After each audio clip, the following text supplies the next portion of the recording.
Well, this week is National Crime Victims' Rights Week, and some lawmakers are trying to pass a bill to expand eligibility for victim compensation funds. And today, our New York Capitol correspondent, Elise Klein, she spoke to lawmakers about the legislation and gives us an update on the progress happening in Albany.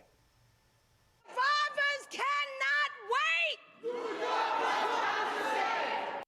Tomorrow, a Senate Crime Committee plans to vote on a bill that intends to expand eligibility for victims and survivors of crime to access victims' compensation funds. The bill reintroduced this session intends to do this by removing a mandatory law enforcement reporting requirement and providing alternative forms of evidence that would show a qualifying crime occurred. Some lawmakers say this legislation would help combat racial disparities within the state's criminal justice system. Our pain hurts just as much as anyone else's pain. Our grief is just as sad as anyone else's grief. So our resources should be the same as everyone else's resources. Today, advocates, victims, and survivors of crime travel to Albany to rally for this legislation.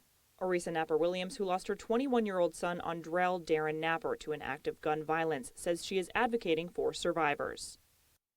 And signing the legislation on this bill will help parents and families to heal faster and quicker. This bill died in committee in previous years, but some lawmakers say they are confident this will be the year it gets passed. In Albany, Elise Klein, WENY News.